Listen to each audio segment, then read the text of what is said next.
আপনার সামনে যদি আজরাইল দাঁড়ায় যাবে, পা থাকবে জমিনে, মাথা থাকবে আসমানে। আমার নবী বলে রূহটা নেওয়ার সময় কষ্ট আছে অনেক, কিন্তু রূহ নেওয়ার আগে সাকরাতুল মওত নামে একটা যন্ত্রণা আছে। রূহটা নেওয়ার আগে আজরাইল একটা ধাও মারবে। ওই ধাও মারার পরে শরীরের তাজা রক্তগুলা পানি হয়ে যাবে, রক্তগুলো টাস টাস করে ছিঁড়ে যাবে, হাড্ডিগুলো টাস টাস করে গলে যাবে। পাশে মা বসা আছে, ভাই বসা আছে, কেউ বুঝবে না আপনার রূহটা সার্জারি হইতেছে। অপারেশন থিয়েটারে নিয়ে কাগজের মধ্যে লিখে দিয়ে দেয় মারা গেলে দায় নাই, অথচ আপনি জানেন না আপনার মরণের সময়টা আমার আল্লাহ আগে লিখে রেখেছে। কথা বলেন ঠিক কিনা?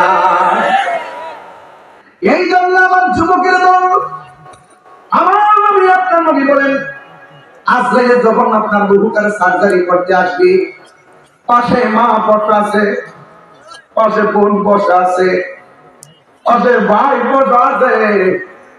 এত বড় একটা আজরাইল খুবই গ্রামের ভাঙ্গা করে ঢুকছে, এত বড় একটা আজরাইল সোনারের ভাঙ্গা করে ঢুকছে, এত বিশাল বড় আজরাইল আপনার বগুড়ার ভাঙ্গা করে ঢুকছে।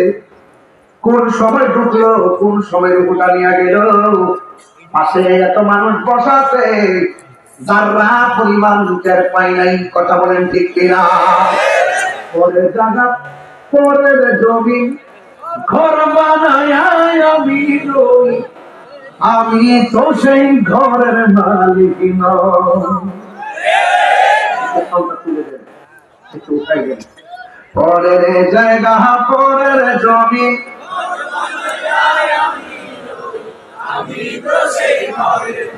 একদম দিল নরম করে বলতে হবে, এটা উড়ন্ত কোনো কথা না, একদম হাত টাচিং করে বলতে হবে।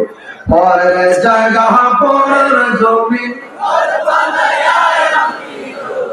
আমি তো সেই ঘরের মালিক নয়, সেই ঘর কানার জমিদারি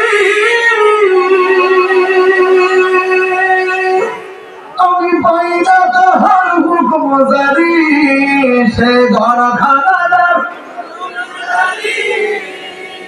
আমি পাই না তাহার হুকুম জারি, আমি পাই না জমিদারের দেখা, আমি পাই না জমিদারের দেখা, মনের দুঃখ কারে করি, আমি তো সেই ঘরের মালিক নয়। বলুন পরের জায়গা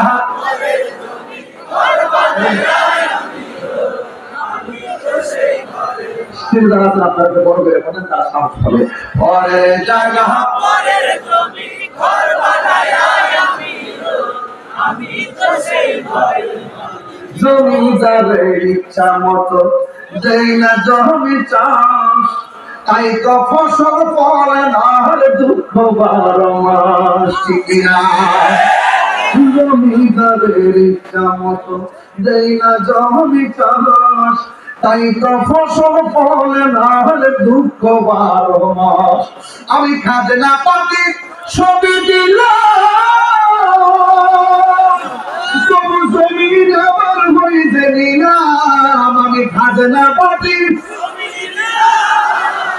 তবু জমিন আমি তো সেই ঘরের মালিক নয়। বলবে পরে জায়গা